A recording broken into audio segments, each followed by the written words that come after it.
Hola, hola, te saludo, bienvenido, bienvenida al Antroporradio, mi nombre es Miguel Ángel, muchas gracias por estar ahí del otro lado, por participar, por pertenecer, por apoyar este proyecto completamente independiente que es la Antroporradio. Hoy un nuevo capítulo de Pienso Luego Resisto, este programa, este espacio en el cual yo busco y buscamos juntos pensar para resistir, reflexionar para resistir, para tratar de comprender nuestra condición humana. ¿Quiénes somos?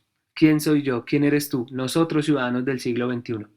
Para tratar de ver posibilidades concretas de transformación y empezar a construir desde las bases un mundo diferente, una sociedad alternativa que muchas veces se nos ha vendido como un sueño muy utópico, como algo ahí como muy abstracto, que pensar en un mundo mejor es algo como más de carácter literario, poético.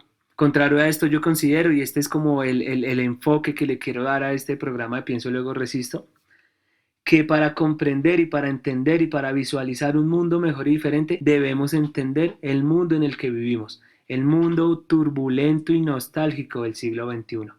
Comprender la realidad que estamos viviendo con sus múltiples características, darnos cuenta que muchas de las crisis que vivimos hoy en día, la pobreza, la desigualdad, la devastación ecológica global, la inmigración forzada, el racismo, la violencia de la mujer, etcétera, etcétera, etcétera, y su crisis más importante, la crisis epocal más importante de toda la historia del capitalismo, es la que ha posibilitado estas formas de vida tan decadentes en el siglo XXI. Entonces, un poco lo que yo quiero es que hagamos juntos es reflexionar sobre esta crisis del capitalismo para tratar de entender el mundo en el que vivimos y mirar posibilidades concretas de acción y de transformación. Dicho esto, uno de los problemas más graves que para todos nosotros es evidente es la mundialización de la pobreza, la desigualdad global, la decadencia de los sistemas de salud, de educación que no permiten que las personas de bajos recursos puedan acceder a posibilidades de vida más dignas, más igualitarias, más justas, más democráticas. Es un secreto a voces que la humanidad está sumida en los tiempos de mayor desigualdad de toda la historia. Es una realidad muy concreta y tangible. En un reporte de la Oxfam, la Organización contra la Desigualdad, da un dato y es que los 8 hombres más ricos del mundo poseen más dinero que la mitad más pobre. Es decir, 8 personas tienen más dinero que 3.600 millones de personas. Ese es un dato muy concreto. Otro dato a tener en cuenta de la masiva distribución de la pobreza es que, aunque esta desigualdad es más radical y tiende a ser más preocupante en países subdesarrollados como el nuestro, como Colombia y otros países de América Latina, hay que tener en cuenta que en los países llamados de primer mundo o desarrollados o países industrializados, según la terminología clásica, en estos países es donde más se producen multimillonarios. Estados Unidos, por ejemplo, es una máquina de crear riqueza y miseria al mismo tiempo. Según un artículo de la BBC publicado en el 2019, más del 60% de los ricos a nivel mundial viven o mantienen sus riquezas en Estados Unidos. ¿Qué provoca esto? Esto lo que provoca es un embudo financiero, donde se acumulan la mayor parte de las riquezas del mundo en un solo país y en un puñado de personas. Esto también ocasiona que la pobreza sea cada vez más irreversible. Esto perpetúa la pobreza a través del tiempo. Otro ejemplo de esto es Alemania. Alemania, uno de los países más ricos y desarrollados del mundo, para muchos un modelo a seguir, posiblemente un abanderado del progreso a nivel mundial.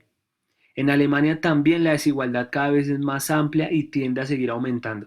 En un reportaje realizado por la Deutsche Welle, DW, ellos hacen un ejercicio que visualmente es esclarecedor. Ellos dicen que si quisieran dibujar en un papel la brecha que existe entre el ciudadano más pobre y el más rico de Alemania, el papel tendría que medir verticalmente 6.6 kilómetros.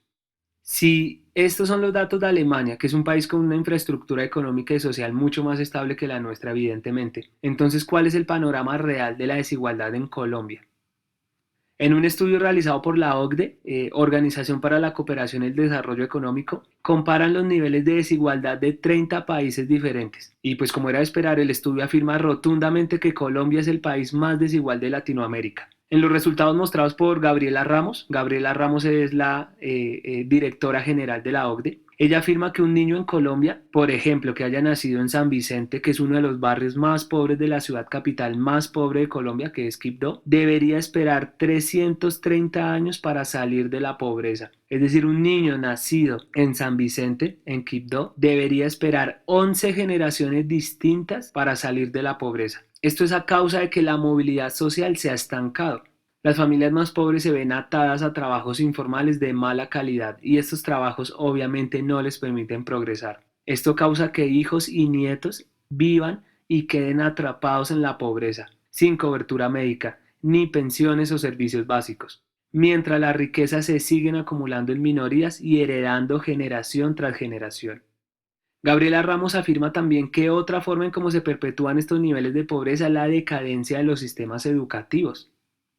Voy a compartirles una cita del artículo. La educación de baja calidad genera empleos de mala calidad y así se reproduce el ciclo de desventajas.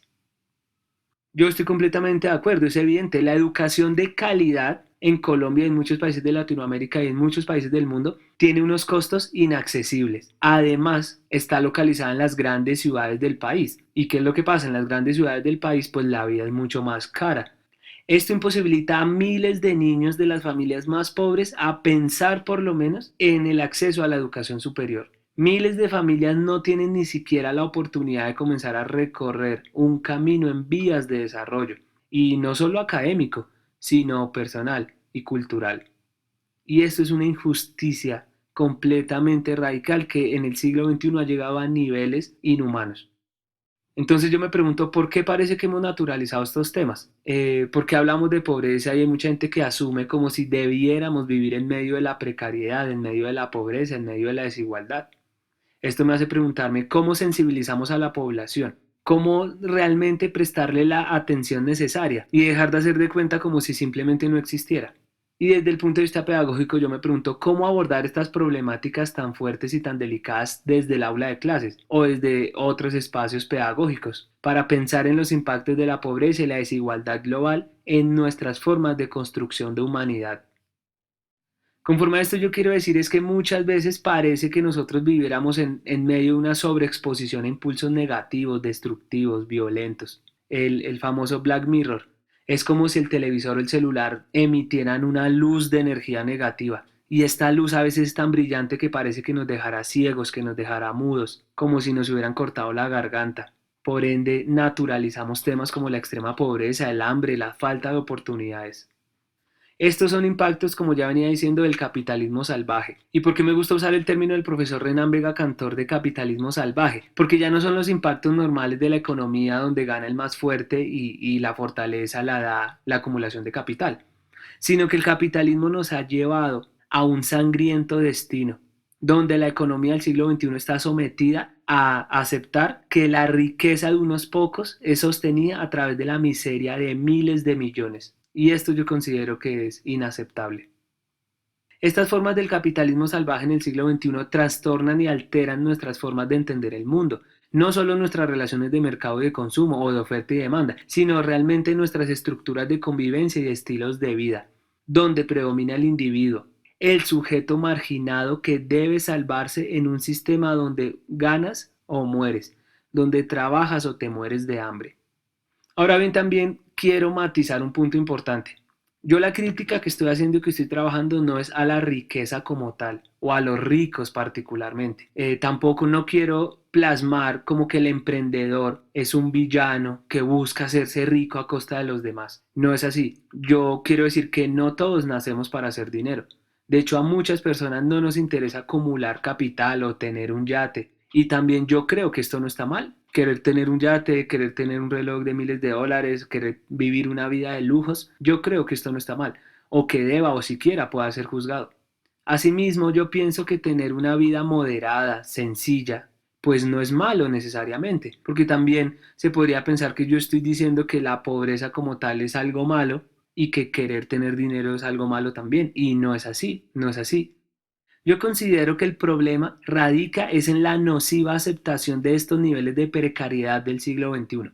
Marx ya usaba el término pauperismo. Él usaba este término pauperismo para describir la existencia de numerosas colectividades, no algunos, sino de verdad grandes masas de individuos que no solo carecen de bienes económicos mínimos para tener una vida digna, sino que peor aún, miles de personas que de nacimiento carecen de las oportunidades para adquirir estos bienes, como si por nacimiento no tuvieran la oportunidad de siquiera poder decidir qué rumbo darle a su vida.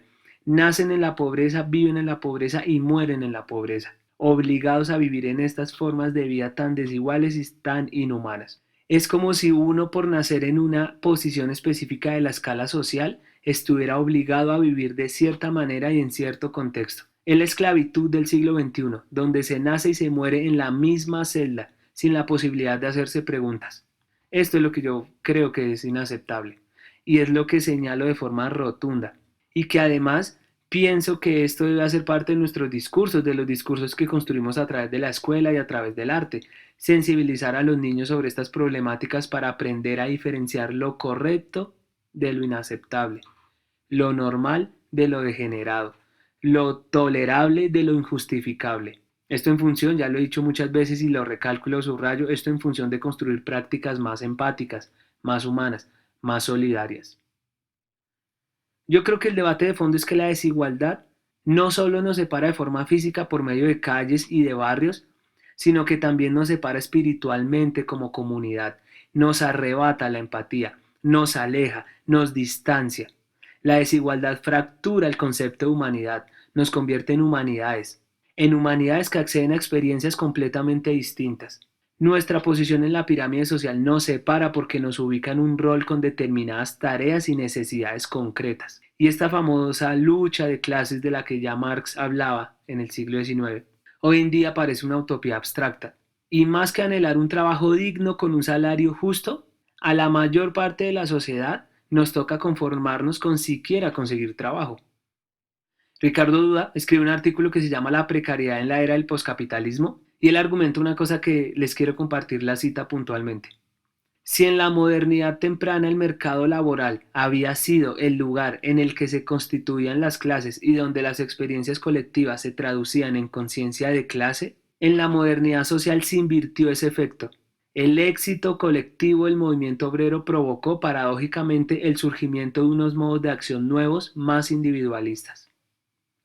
En otras palabras, es como si en el siglo XXI se hubieran mejorado las formas de esclavitud. A nosotros se nos vende este paradigma del éxito como el trabajo bien remunerado. Pero este llamado trabajo bien remunerado lo único que ha hecho es distanciar una clase social de otra, justificando que grandes empresas, grandes monopolios globales generen miles de empleos que a simple vista se puede ver como una buena forma para progresar y vencer la pobreza mundial, pero que en términos concretos lo que ha hecho es que haya una constante sobreexplotación de trabajadores junto al constante enriquecimiento de familias élite, de banqueros y de empresarios acaudalados. Y mientras pocas personas acumulan sin parar más y cada día más dinero, millones de personas mueren de hambre en países periféricos. O son refugiados porque en su país la vida se hizo insostenible, o hacen parte de fábricas de producción masiva de productos en China o Indonesia, o son inmigrantes en gran parte de Europa y América, viviendo el día a día de la mendicidad y haciendo de la calle su nuevo hogar. Ahora bien, cualquier astuto podría decir que no, siempre ha habido desigualdad en el mundo. Siempre han habido organismos de poder desde la antigua Grecia, entonces ¿por qué nos vamos a alarmar por la crisis del capitalismo? Sin embargo, contrario a esto, los datos que tenemos de la pobreza y de la desigualdad en la actualidad nunca en la historia de la humanidad habían sido tan vastos, extremos, insostenibles e injustos. Rodrigo Riquelme escribe un ensayo que se llama Nueve datos sobre la desigualdad en el mundo. Fue publicado en la revista El Economista en 2017. Una vez nos reunimos con mi grupo de investigación, el de los niños y niñas y chicos y adolescentes que les he contado en el que estoy trabajando, leímos los nueve datos y les pedí que escogieran los que más les impactaba, los más preocupantes. Esto lo hice porque estos son datos de una revista de economía para economistas. Entonces uno podría asumir que los niños no van a entender estos datos. Y contrario a lo que uno puede pensar, los niños los entendieron y los preocuparon. Este primer dato, que ya lo había compartido antes en el programa. El 1% más rico de la población mundial posee más riqueza que el resto del planeta.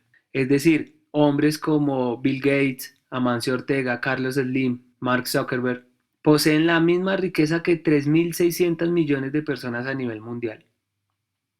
Otro dato que a los niños los impactó y que se los comparto. Lo mismo que 10.000 trabajadores de las fábricas textiles de Bangladesh gana en un año el director general de cualquier empresa incluida en el índice bursátil. De acuerdo con la Organización Mundial del Trabajo, 21 millones de personas, en su mayoría mujeres y niñas, son obligadas a trabajar con una paupérrima remuneración, a pesar de que su desempeño genera beneficios por alrededor de 150.000 millones de dólares al año. Otro dato que le sorprendió a los niños es que las mujeres ganan entre el 31 y el 75% menos que los hombres a causa de la brecha salarial y de otras desigualdades económicas. Y el último dato que les sorprendió mucho a los niños y que yo les quiero compartir es que las 10 mayores corporaciones del mundo, entre estas Walmart, Shell, Apple, tienen una facturación superior a los ingresos públicos de 180 países. Entre estos países se encuentra Irlanda, Indonesia, Israel, Colombia, Grecia, Sudáfrica, Irak y Vietnam. Estos fueron los datos que más les sorprendieron a los niños, pero si tú quieres ver los otros, pues dejé el artículo en la descripción del video para que los puedas revisar. Estos datos no son nada prometedores y hasta ahora estamos comenzando el siglo XXI. Y hay otro problema, como si fuera poco, y es que vemos una creciente desconfianza por parte de los trabajadores por los grupos en los que antes depositaba sus esperanzas de cambio. Es decir, el movimiento sindical se ha desgastado. Y esto pasa porque como en las empresas ya no hay trabajadores de planta, sino que llegan unos y se van, llegan unos y se van, todo el tiempo hay renovación de trabajadores, pues no se puede crear realmente un sindicato fuerte, porque los trabajadores de planta son los que finalmente participan en los movimientos políticos.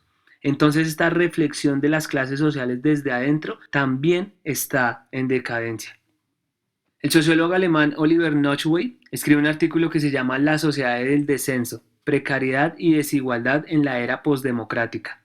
Él afirma, y yo estoy completamente de acuerdo, que la izquierda en el siglo XXI está a falta de imaginación y que las formas de lucha y sobre todo todos estos pensamientos que justifican y fundamentan las intenciones, digamos, revolucionarias de transformación, por llamarlas de alguna forma, hoy más que nunca necesitan una renovación, un respiro, una visión más amplia del sujeto.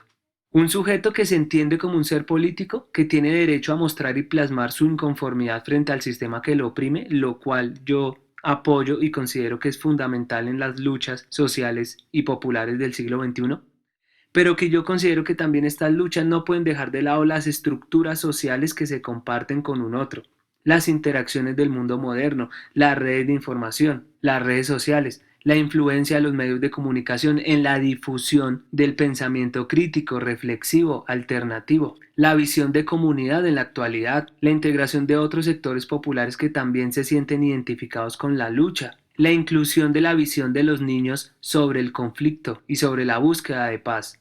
En este aspecto considero que en la lucha popular y en la reflexión del mundo turbulento en el que vivimos en el siglo XXI, es importante la inclusión de discursos más artísticos, nuevos lenguajes para la acción política. Todos estos son desafíos que nos presenta la lucha del ser humano frente a los poderes dominantes en el capitalismo salvaje del siglo XXI. Y con respecto a esto yo quiero decir que no deberíamos ver esta lucha como una lucha entre la izquierda y la derecha, o entre las personas que hacen parte de un partido político, digamos, más democrático y los que no, sino yo considero que esta lucha por reflexionar sobre las formas tan decadentes y tan indignas a las que nos ha llevado el capitalismo en el siglo XXI es una lucha del ser humano contra la muerte, es una lucha del ser humano contra la miseria, es una lucha de la humanidad. Yo creo que hoy más que nunca no debemos caer en los discursos que nos quieren hacer creer que somos pequeños, inferiores. Yo creo que hay muchas formas de lucha, muchas formas de plantear la inconformidad, muchas formas de transformar. En este aspecto yo creo que el arte y la educación artística respectivamente nos dotan de múltiples lenguajes que sensibilizan, que acompañan, que comprenden, que escuchan, que invitan a la construcción y a la reivindicación de la vida. Y cuando hablo del arte en los discursos de lucha no estoy hablando de un pacifismo insulso, un pacifismo soso, una lucha mediocre, una lucha superficial o una lucha simplemente por moda, por repetir lo que se ha venido haciendo hace años. Yo creo que este momento, en pandemia y mucho más en pospandemia, nos invita a reflexionar y a buscar nuevas formas de lucha y de reflexión, nuevas formas de pensamiento crítico. Y yo creo que en estos discursos y en estas prácticas que nos invitan a sensibilizarnos frente a nosotros mismos y frente al dolor de los demás, el arte cumple un papel fundamental. Porque como ya lo hablábamos en otro programa, el arte es transformador, el arte es revolucionario por naturaleza, el arte nos invita a pensar, a no pretender ver el mundo tal cual como nos lo quieren vender, a mirar con pensamiento crítico mi vida, la vida de los demás, a aferrarnos al sueño de un mundo diferente, a no creer que somos una cantidad de desadaptados que necesitamos reglas y normas y represión para estar bien o para vivir bien. El arte nos pone frente a frente con nuestras realidades, nos permite conocer el mundo y la naturaleza. Y más allá de eso, el arte nos invita a transformarla, a mirar más allá, a romper paradigmas, a materializar los sueños, a imaginar, a crear. Por eso pienso que el arte es un dispositivo político fundamental del ser humano en las luchas que estamos enfrentando en el siglo XXI. En estas luchas que ya dije que no es unos contra otros o la izquierda contra la derecha o los negros contra los blancos, sino estas luchas del siglo XXI que es la humanidad en busca de la vida, en busca de la libertad, en busca de la paz, en busca de la solidaridad, en busca del amor propio y el amor colectivo, reivindicando la vida, tachando el odio, tachando la muerte, tachando la pobreza, señalando la discriminación, señalando el racismo, señalando la violencia a la mujer, señalando la violencia intrafamiliar. No solo especulación, no solo hablar por hablar, sino hacer, crear, participar, dialogar, estar en los espacios, generar espacios políticos donde nos escuchemos y donde hablemos y donde demos nuestros puntos de vista.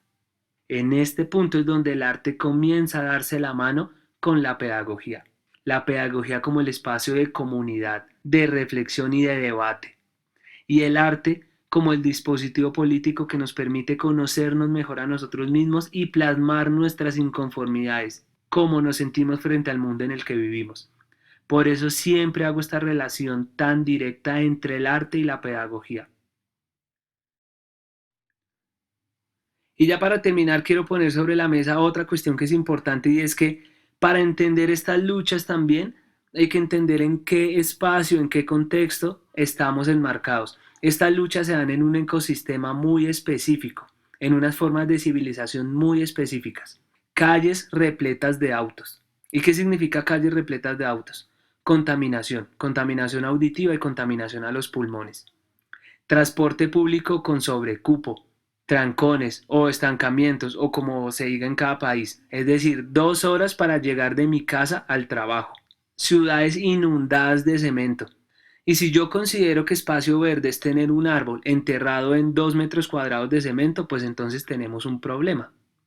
Ahora ya nos damos cuenta que no es solo pensar la desigualdad y la pobreza, sino pensar en qué espacios está demarcada esta desigualdad y esta pobreza. Y yo pienso algo y es que es muy complejo también pensar en formas de vida más dignas cuando los espacios en los que vivimos no son dignos para el ser humano. Hace poco en un podcast mexicano escuchaba que Ciudad de México es como un escupitajo de cemento que cada vez se hace más grande y con más gente. Y esto aplica completamente perfecto a Bogotá también. Una ciudad toda completamente hecha de cemento que cada vez se va haciendo más grande y cada vez entra más gente y más gente, más gente, más gente, más gente. Esto satura las calles, todos los espacios públicos que podamos imaginar. Además, personas de todo el país tienen que atravesar montañas, llanuras para llegar a conseguir un trabajo en la capital o para estudiar. Esta llamada centralización de las ciudades en el siglo XXI, que también la vivimos en Bogotá. Y esto también es resultado de las formas de desigualdad que posibilita el capitalismo salvaje, sobre todo porque el espacio verde, que es gigantesco alrededor de las ciudades, obviamente ya tiene dueño. Entonces todos nosotros, los que no tenemos zonas verdes alrededor de las ciudades, tenemos que conformarnos con vivir en un pedacito de cemento, en un gran escupitajo de cemento. Nos tenemos que conformar con vivir en este laberinto de ratas, Entonces el debate y la crítica latente al capitalismo se moviliza a otro gran reto que enfrentamos como humanidad, sobre el cual hablaré y ampliaré mi reflexión y daré mis argumentos en el próximo programa. Un reto que en el siglo XXI ha llegado a niveles insostenibles e inhumanos. La devastación ecológica global y su impacto a todos los animales que habitamos y dependemos de ella, de la naturaleza. Una alternativa práctica frente al cambio climático, el sueño de una relación sostenible entre el ser humano y el medio ambiente. Entonces, a manera de conclusión, solo me resta decirte que te invito a que sigas reflexionando sobre estos puntos que traté de desenvolver en este programa, a que pienses la desigualdad, a que pienses la pobreza, a que la veamos desde un punto de vista crítico y reflexivo, a que no simplemente veamos la pobreza desde la comodidad de nuestras casas, sino que de verdad nos demos cuenta y nos concienticemos de que es un problema grave que enfrenta el ser humano en el siglo XXI. Un poco la conclusión es abrirnos a la inconformidad, a la lucha desde el autogobierno, a expresar cómo nos sentimos frente al mundo en el que vivimos.